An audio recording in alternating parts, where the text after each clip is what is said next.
for CEOs and millionaires. I've never seen my vision be more crystal clear. Look in the mirror, see the change in who I used to be. I kept going, knew success would come eventually. But ask about me back then, they said I wouldn't make it. Nowadays they doubt less and tend to ask for favors. Poetic music, that's realness, don't let them tell you different. And if you ever lost in doubt, then follow your intuition. These words of wisdom is for those who's trying to find their purpose. Don't be living just to die, cause only death is certain. I'm working hard so I can toast to my accomplishments. Cause see, I lost it all and I ain't been the same since. I'm more focused, more ambitious, more everything. Grew up with nothing, now I appreciate the finer things. I know it's real when at the shows they ask for autographs. And now they know the name, they ain't gotta ask.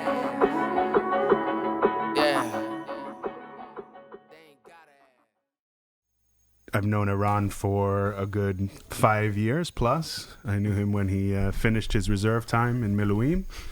And he basically, he was feeling sad about that. It's a big change in life here in Israel, like when you don't go hang out with your friends anymore in that way. And now he's got the real job, and now he's doing a lot of great things here. So appreciate the time. But then first off, you're obviously not from here originally. Why did you move to the Negev?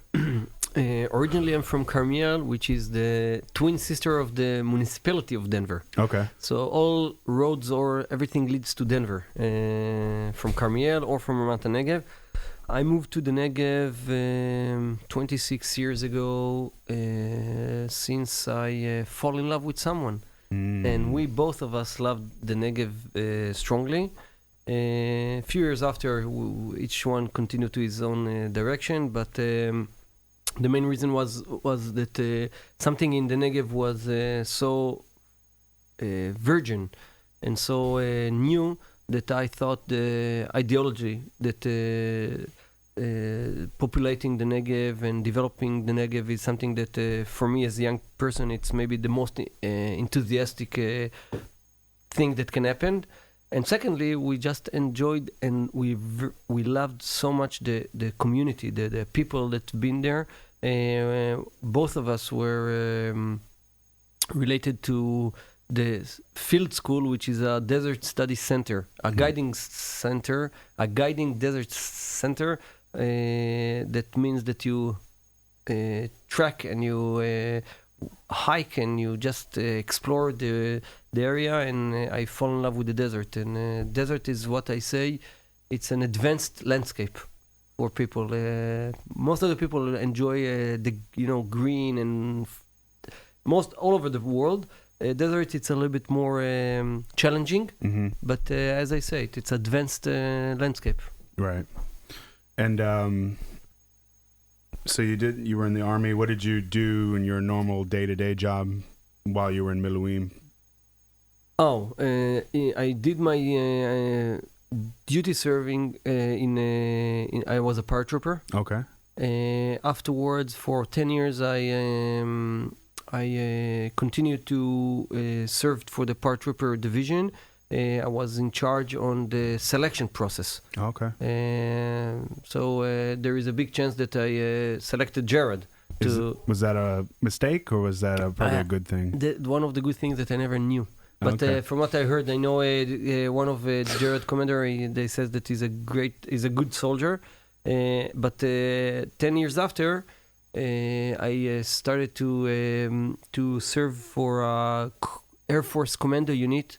It's called Shaldag in Hebrew.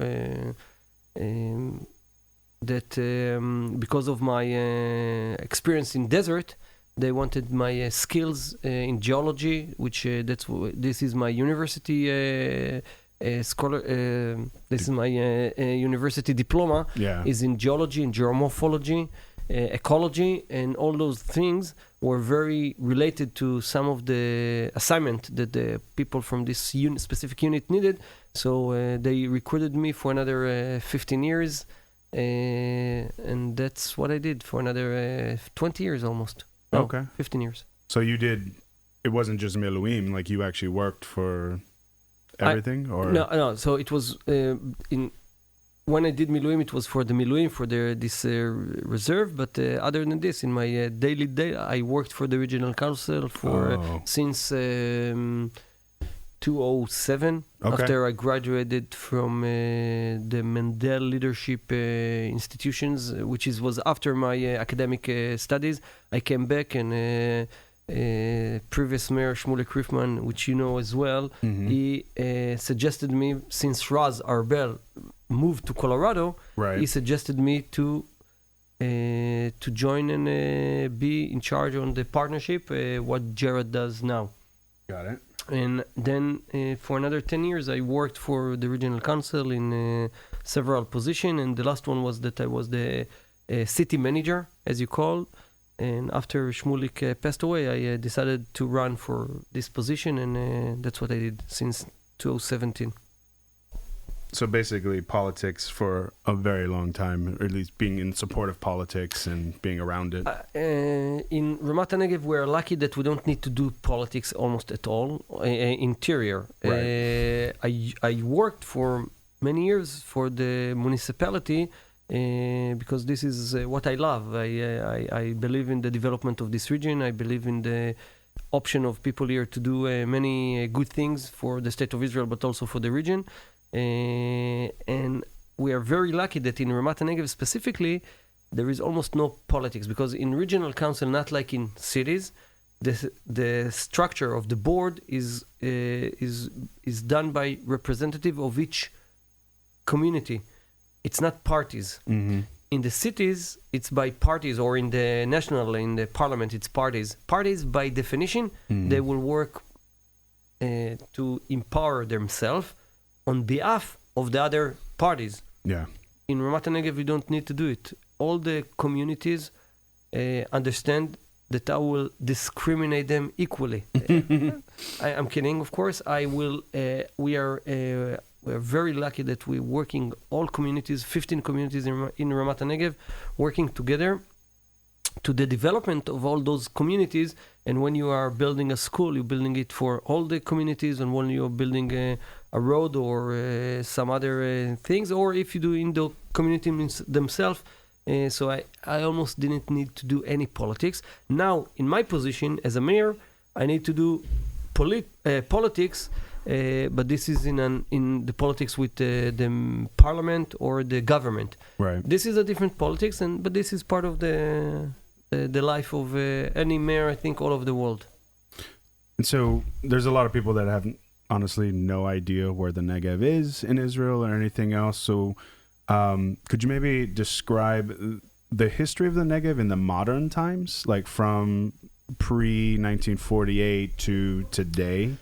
It's easy because in Ramat Negev we have the first community ever in the Negev, almost the first, but in 43, Revivim, Bet Eshel and Gvulot, which is our three small community, were the first Jewish community that came south to Beersheba. Until then, except from a few experiments that did not succeed, in the early 1920 and in 1912, there was some groups that tried to come to the Negev, but it didn't work. The first time that it worked, it was in 43 in Revivim. In 46, another 11 communities came, and this was what happened. Only in the mid-40s, the Negev started to be populated by Jewish communities. But since 1408 or 49, the end of the independence wars, more and more community was developed. Still, the Negev is lack of population. Other than Beersheba, most of the Negev is relatively, the south and the central part of the Negev are relatively empty. It's getting more and more people. And of course, we have the Bedouin population, which before the establishment of the State of Israel, or at the end of the independence war, were something like around 15,000 people. And today we are talking about 300,000 people, which is a lot. So in total, in over all the Negev, which is 60% of Israel, there is only 600,000 people. Right. So that's it, all over the Negev, and especially in Ramat Negev, which together with Mitzpeh Ramon and Yerucham, which is our small towns that we have in our area, including we have maybe 25,000 people. So it's really on 22% of the state of Israel, 25,000 people live, which is of course something that need to be changed. And what do you think stopped that from populating in the same way like in the center did? Do you think it has to do with... I think it's government policy. The government talked in... the government contradict herself all the time. In one end, the government needs uses of what we call the backyard. Mm-hmm. Everyone in your backyard, you have your barbecue, but you have also your laundry and your lawn and your trash, right? Yeah. This is and the Negev is very much similar to what you will say backyard uses. Here in the Negev, we have most of the practicing firing zone of the army. Right. In the Negev, we have most of the nature reserves of the of Israel. The biggest nature reserves are in the Negev. In the Negev, you have chemical industrial zones. Yeah. In the Negev, you have some nuclear facilities that we have. So many things that we have in the Negev. It's what you will say a backyard. Okay. Mm-hmm. But on the other end, the government says since Ben-Gurion, vision was to populate the Negev, to bring more and more people to the Negev. Those forces are in contradiction. And part of what I'm doing now is to normalize the situation, because you can't say in one hand we need practicing zone and nature reserves, and on the other end you are saying we need to populate the Negev. Things cannot work together. And today what we try to do, and this is part of the government policy, is to prevent new communities to establish. We just changed it, and last week I'm happy to say that the government declared on 3 new communities in Ramat Negev, which is something. It's a good thing. Yeah. And I think that there is enough nature reserves. There is enough practicing zones. What we need to do is to develop the civilian layer of the Negev. If Israel wants the Negev to be populated, if the government will say we don't need to populate the Negev, I don't like it, but I can respect it. But when they talk in 2 voices or 3 voices or in 5 voices, this is a chaos, and part of the problems in the Negev related to those forces that did not talk with each other about the vision that we want to have in the Negev. Mm-hmm. This is the question. What we want in the Negev to be here in 2048. Since we know that in 2048 the state of Israel will be, it already is, but it will be even more dense than it is now. Mm-hmm. And it will be the most crowded country in the Western world, and people don't have place to live. And my kids and other people don't know where our kids and grandchildren will live, because it will be either very, very expensive, or there won't be a place to do it. The Negev is the ultimate answer to many of Israel's future problems. Mm-hmm. One of them is the affordable housing. Second is the job opportunities. Third is the education, that we can develop here a good educational system. And fourth is something that is less and less, you feel it in the center of Israel, and it's more popular and more you will see it more in other places in the periphery. Sense of community. In our places in the Galilee or in Negev, you will find small communities, but because they are small, there is also a sense of community, and many people look for this sense of community, and I think this is exactly what the Negev can do. In addition, in terms of economy, the Negev can be a place that the second international airport of Israel can be opened, and this will create 35,000 new position.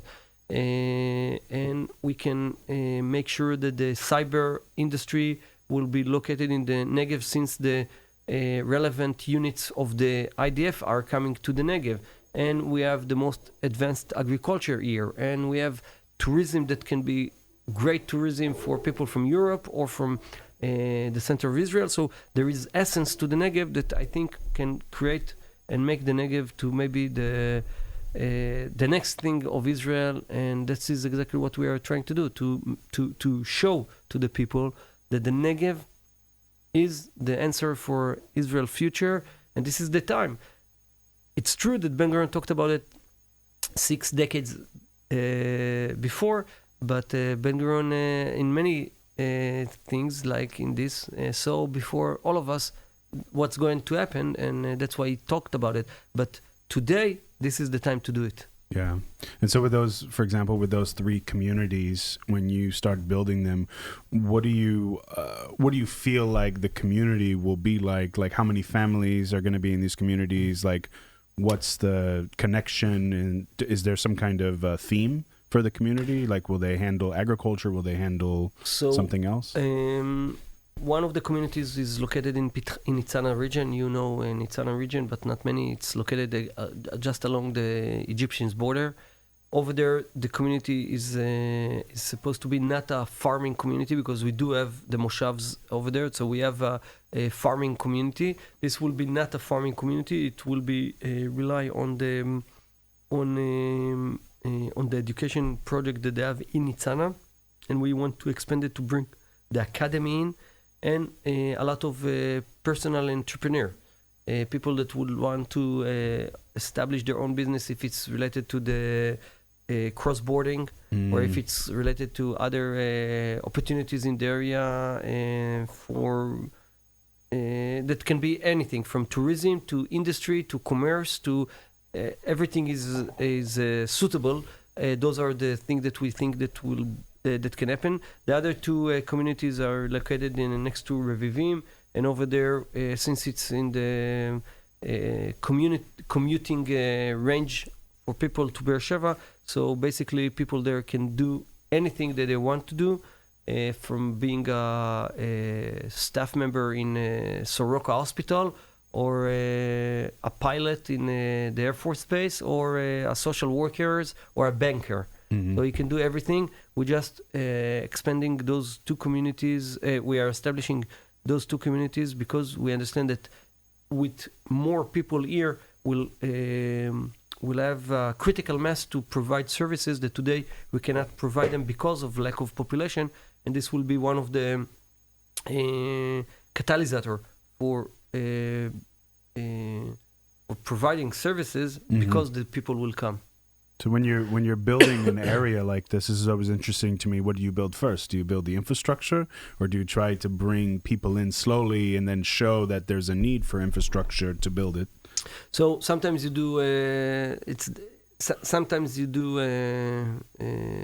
you build the infrastructure and then the people. But in those places like this, like you saw in Sheizaf or in other places, you bring the people, and then with them you bring the people to a temporary housing, and with them, with their community, you build a permanent community. And this is what we will do, I think, in most cases.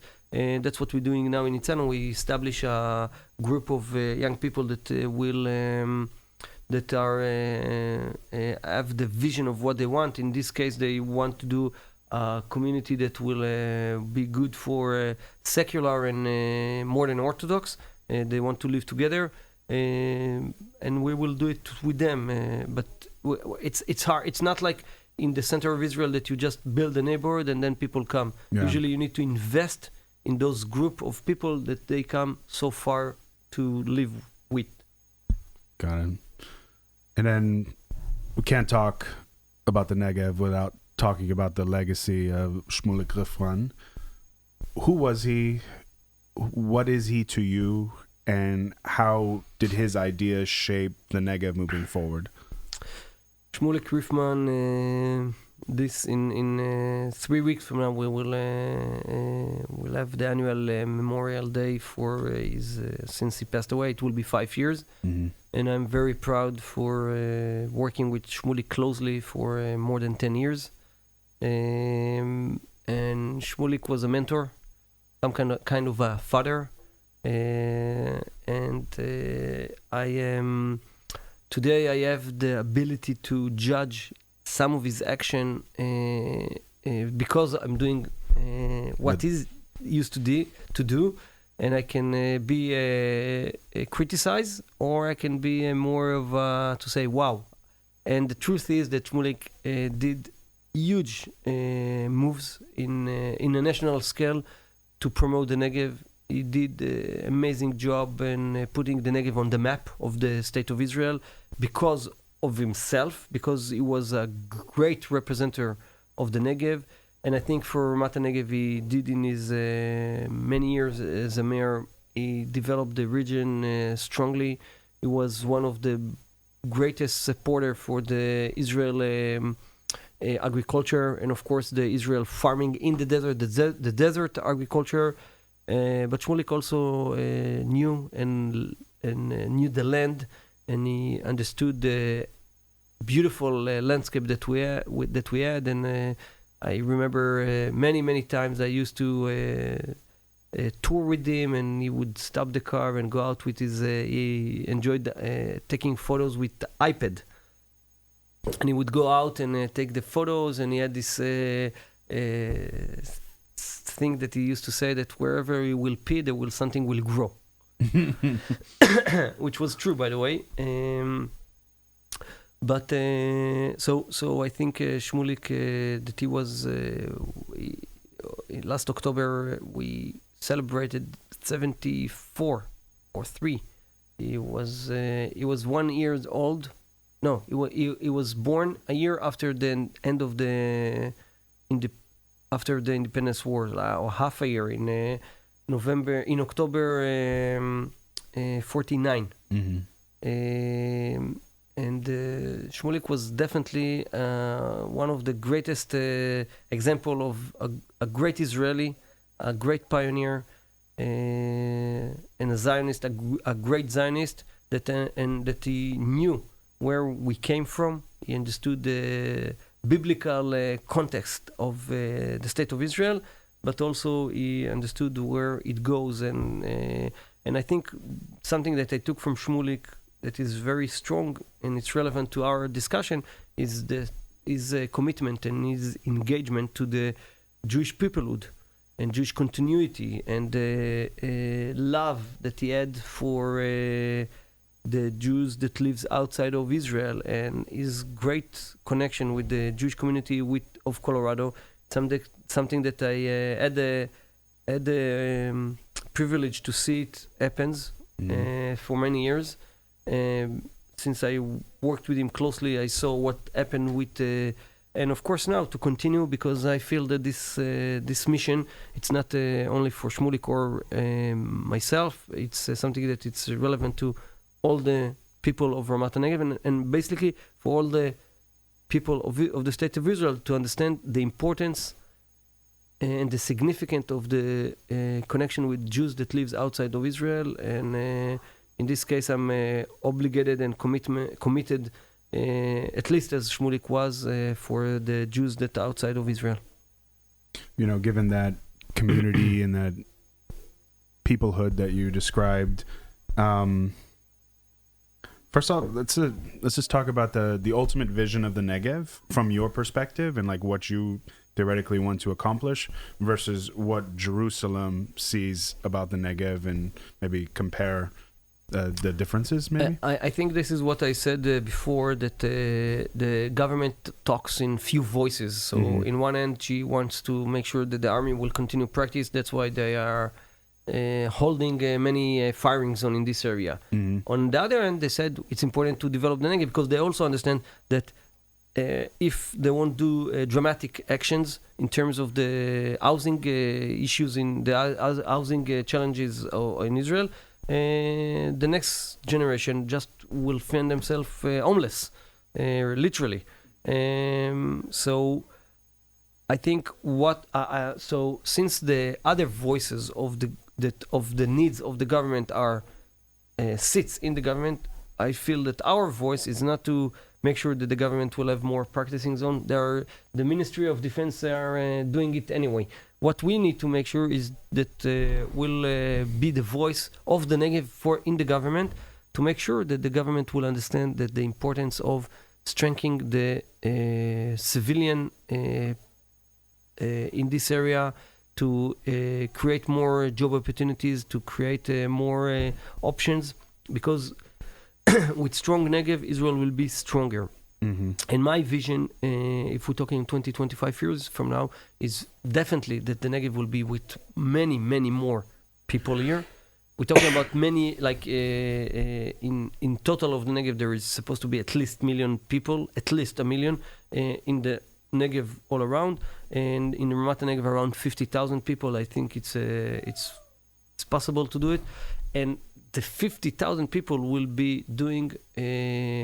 Since it's hard to predict what will happen, but if there will be but we feel that the connection with Egypt in terms of the geopolitics of this region, so the border crossing with Egypt can be a great opportunity for all the region. So there will be definitely a strong connection with Egypt that will influence the economy of this region. I think that the farming, agriculture will be still relevant because I don't know what we will do, but I know for sure that people will need to eat, and the only places that will be stay open and you will be able to farm there to cultivate the land will be in the Negev. Right. So we will continue the farming, but it will be more advanced, more with a lot more technology.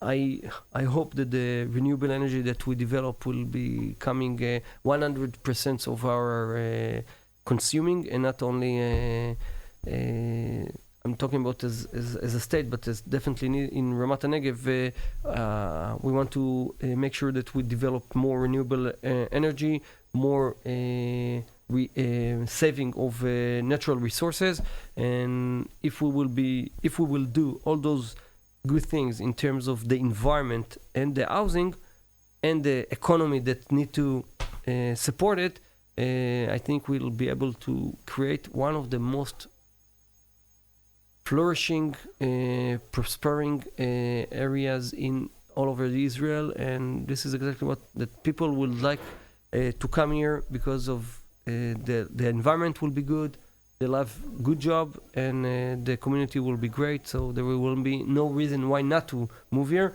and we see that it starts to happen today in all over 15 community. There is a option for other for new families to come, and this is exactly what we intend to continue. So the last couple of questions here. So what role do you think partnerships with diaspora Jews and Zionists in general around the world play to accomplishing the mission, the vision in Negev? I think that many of the projects that we did in Ramat Negev, and Ramat Negev as an example, started because Jewish out of Israel understood something that sometimes people in Israel didn't understood. Didn't understand. It's like what happened with Hayalim project, that the Jewish Colorado was the first one to invest in it, and we see it now in Nitzana, because in Nitzana we're going to establish a community that I'm telling you for sure, without the support of the Jewish Colorado in the past 20 years, I'm not sure that we will be able to get to the point that now the government is going to do it. That's why I feel that the connection between so those are two examples, but there are more. We're now establishing a new community, a new Bedouin community, and it's been like already 4 years that Jewish Colorado and other members of the Jewish community supporting us with this, and they understood what the government is understanding now. So in terms of the importance of the Jewish out of Israel supporting and helping us to develop the Negev for the same shared values that we have, I think it's dramatic. In terms of influencing the agenda about what is Judaism in general, I think this is a great, maybe even more greater than the other support, because the reason why our kids goes every year to Denver is, and we hosting here kids from Denver, it's because we strongly believe in Jewish continuity and Jewish peoplehood, and the fact that Israeli kids, when they get to meet kids from Colorado, they strengthening their own Jewish identity, I think this says everything. Mm-hmm. Israeli kids, when they meet American Jews, they become more Jewish. And this is something that most of the people that I talk with outside of Israel, they cannot believe it, because they say, you live in a Jewish country, you are Jews, how come you need us to be with a greater Jewish identity? But because the structure of Israel between secular to religious is, that's why this is one of the greatest gifts that we got from the Jews outside of Israel, and specifically in Colorado, and I'm very grateful and thankful for this. Last question. So, as relations begin to normalize more around the world, what message do you have to citizens in even neighboring countries from Israel about the Negev, about Israel in general, and like what you're seeing and what you want to establish the connection with those people? In Judaism, we have a value, it's called Tikkun Olam. And I think this is what the state of Israel does. And we are helping the world from irrigation to medicine to high-tech to cyber to whatever. And I think this is what we can provide to the world. And we need to be humble in what we know and share what we have. And I think Israel can be one of the most important countries that help to this globe to survive in these challenges. There is only one small thing that needs to happen, that some of the countries that are around us will understand what I just said, and will understand that it's better, instead of wasting so much money on war, we need to invest those money in making people's lives better, especially in their places, and unfortunately it doesn't happen.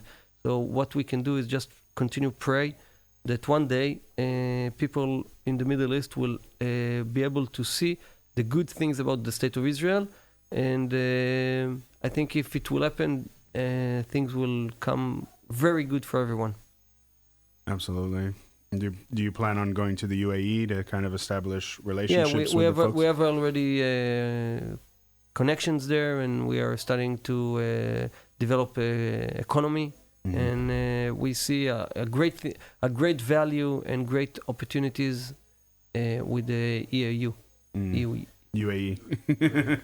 Exactly. The United Arab Emirates. Yes. Well, awesome. Well, I know you're a busy man. Thank you so much for your time. Ben, it's great being here. Thank you so much. And we got used to have you around, so you can stay. Okay. Toda rabba. Toda. The show is produced by myself, Ben, out of Denver, Colorado. Be sure to subscribe to the show wherever you consume the content. Audio versions are available on Apple Podcasts, Spotify, Google, Amazon, and a ton of others. As far as the full shows go and clips of the show, YouTube is the best place to view it. Instagram would be another one to see the clips. Big shout out to Mike Xavier, a hip-hop artist based out of Vegas and LA, who allow us to use his music for the show. He also produces a show called Hip Hop and Poetry, owns renowned photos, and check his music out and anything else that he's got going on in Vegas or online and social media as well. One last thing, if you know someone interesting that you think would bring value to the audience in some way, by all means, email me or get in touch via social media, and I'd love to hear your thoughts on like who would be one of those type of people. Thanks so much, and look forward to continuing to produce for you guys.